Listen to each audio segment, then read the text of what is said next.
También, porque si usted necesita empleo, tenemos buenas noticias, porque se estima que 30,000 puestos de trabajo con la temporada alta se van a poner a disposición de todos ustedes. Pero, ¿qué hago para conseguir ese puesto? Y si es un puesto temporal también, ¿qué hago para poder quedarme ahí? Pero lo primero es conseguirlo y estar muy atento a las recomendaciones del reclutador.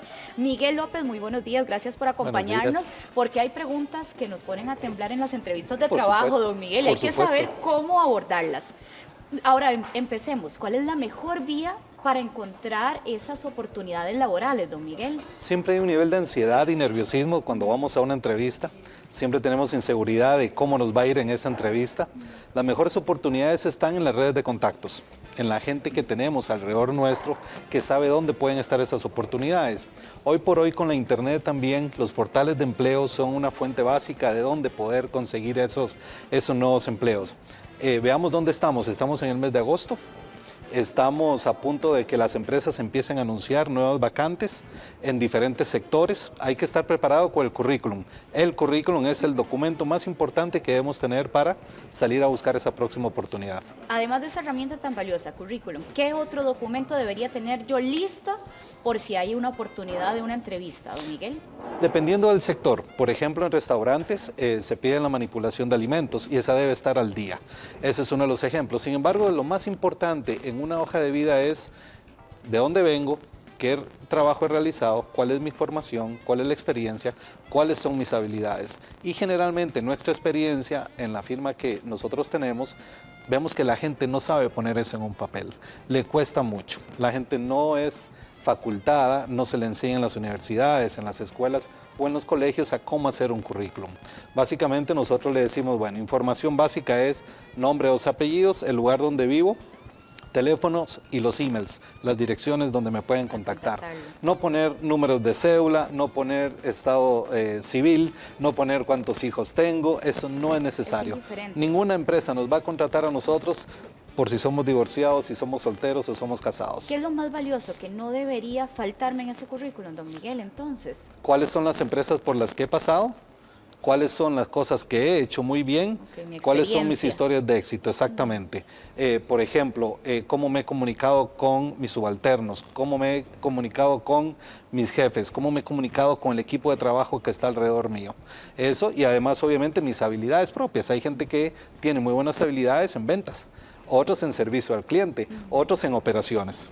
Ahora, en cuanto a la pretensión salarial, que uno como que le da un poco de temor decir, ¿será que estoy pidiendo de más? O incluso, ¿será que estoy pidiendo por debajo de lo que me pueden ofrecer? ¿Cómo juego con este tema? Es una pregunta que tiene 1000 aristas, pero lo que nosotros recomendamos es ¿qué salario tuve en mi última posición? ¿Qué me ayuda a cubrir las necesidades básicas? Tenemos lamentablemente ahora por el alto desempleo casi 300,000 personas sin empleo de que aceptan cualquier salario. Al día 2 de haber sido contratados dicen negociemos el salario porque no me alcanza ni siquiera para el pasaje de los buses, no me alcanza para la manutención de mis 2 hijos, entonces ya ahí empezamos a negociar mal el salario. Tenemos que hacer una matemática muy simple, ¿cuánto es lo que yo necesito para poder vivir bien? Y acercarme a esas posiciones que me puedan cubrir esas necesidades. Es difícil el tema, es un tema que es por persona, es por empresa, es por sector. Sin embargo, tratemos de no firmar un contrato en donde sabemos que el salario no va a cubrir mis necesidades básicas, porque ¿qué va a suceder? Voy rápidamente a cambiar de empleo. Voy nuevamente a tener una marca de cambio en mi currículum, en mi hoja de vida, y voy a tener una inestabilidad laboral pues bastante grande. Ahora, las referencias, don Miguel, porque siempre las piden. Sí. Pero, ¿qué hago si me pido referencias? Ok, las mejores referencias es de los empleadores pasados. Si he dejado buenas relaciones en ese empleo anterior, generalmente lo que nosotros recomendamos es pidan cartas de recomendación. Ok, dejo esta empresa, trabajo hasta el 30 de agosto, necesito una carta de recomendación de mis empleadores para mostrárselo a mi próximo empleador de que salí por una reestructuración o salí porque hubo cambios estratégicos en la política de cómo la compañía debería tener. Mucha gente pone familia, eso no es muy válido, poner familia, pues sabemos que nuestra tía, nuestra abuela, nuestro padre van a dar una opinión muy favorable acerca de nosotros. Hay que buscar referencias de los empleadores anteriores. Haber dejado muy buenas relaciones ahí es lo mejor. Ahora, don Miguel, ingreso a la entrevista y vienen esas preguntas capciosas, las que me dan miedo. ¿Cómo abordo esas preguntas y cuáles son para ir preparado? Hay que hacer la tarea. Hay que ver cuál es el tipo de empresa a la que voy, tenemos que ver si la empresa está en crecimiento, tenemos que ver inclusive si la posición a la que estamos aplicando necesita algún grado de experiencia. Obviamente, si yo no tengo experiencia en lo que es acomodar abarrotes en estantes, o no tengo experiencia en servicio al cliente dentro de un hotel, o no tengo experiencia como mesero, y la posición indica que debo tener más de 5 años de experiencia en eso, muy posiblemente mi oferta no va a ser tomada en cuenta porque no tengo experiencia en eso. Entonces hay que conocer muy bien con quién me estoy sentando y en qué empresa voy. Obviamente hacer la tarea significa llegar a tener una conversación. Y tomemos en cuenta esto, una entrevista de trabajo es una conversación en realidad. Lo que sucede es que la gente generalmente piensa que nos van a hacer preguntas y nosotros no las podemos hacer. Nosotros podemos formular preguntas a la empresa también, como por ejemplo, ¿cuál es la urgencia de esta posición? ¿Cuándo empezaría a trabajar? ¿Qué se ha hecho que no se ha conseguido la persona para esta posición? ¿A quién le voy a reportar? ¿Quién va a ser mi jefe? ¿Cuánto tengo que viajar? ¿A qué horas tengo que venir? ¿A qué horas puedo salir? ¿Cuáles son los beneficios que hay? Generalmente los candidatos en posiciones no hacen esas preguntas que son muy necesarias para saber si yo soy la persona correcta para esa posición. Ahora, don Miguel, ¿se tiene que decir siempre la verdad o puedo soltar una mentirilla piadosa por ahí para jugármela y que me den el puesto? Se las trae esta. Sí, no hay nada escondido entre cielo y tierra, ¿no? Si mentimos, nos pueden descubrir a la vuelta de la esquina. Nosotros no recomendamos las mentirillas blancas porque si no se pueden soportar, pues obviamente vamos a estar en un problema con el futuro empleador.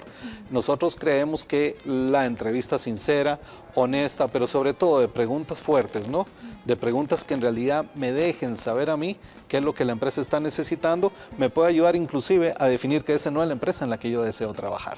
No es la posición que yo pensaba que podía cumplir con mis expectativas profesionales o laborales. Ahora, don Miguel, ya pasó la entrevista y llega ese tiempo de espera. ¿Cuánto tiempo sería el prudente para hacer una llamada para no verme desesperado? Porque también jugamos en ese, me llaman, lo llamo, ¿qué hago? ¿Cuál sería el tiempo prudencial para esa llamada? Ok, hay varios tips o varios consejos que podemos dar. Tengo la entrevista y es de muy buena etiqueta o es de muy buena modalidad dar gracias a la persona que me entrevistó. Enviar un email, agradeciendo, estimada Ana, agradezco el tiempo de mi entrevista esta mañana, estoy a las órdenes para cualquier información que usted necesite y adjunto estoy poniendo nuevamente mi hoja de vida para su revisión. Mi nombre y mi número telefónico. Esa es una etiqueta buena. Posteriormente, preguntar. Ahora, ¿dónde despejamos estas dudas? Justamente en las preguntas que debemos hacer. Nosotros debemos preguntar cuáles son los siguientes pasos después de esta entrevista. ¿Me va a entrevistar alguien más en la compañía? ¿Me van a hacer pruebas? ¿Me van a llamar para hacer algún tipo de entrevista adicional? La gente no pregunta esto. La gente tiene temor. La gente tiene miedo de que sea concebida como una persona muy preguntona. No, al contrario, es bueno. Mucha gente no gana una nueva posición por lo que sabe y por los estudios que tiene, sino porque ha entrevistado muy bien. Claro. Ha conversado, en realidad ha obtenido retroalimentación importante de ese empleador. Así que está en las preguntas que hacemos y sobre todo en las respuestas que nos dan, el reconocer si me van a llamar la próxima semana, en 2 semanas o en un mes. Hablamos que para la época de Navidad no se toma mucho tiempo. Generalmente son contrataciones en donde se hace la entrevista y 1 semana, máximo 2 semanas después, ya se procede la contratación.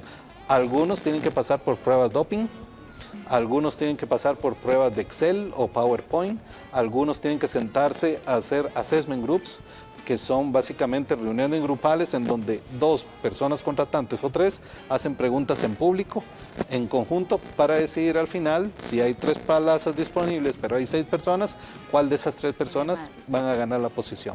Muy bien. Don Miguel, muchísimas gracias. Le agradecemos estos valiosos consejos para que pueda conseguir ese trabajito que tanto urge.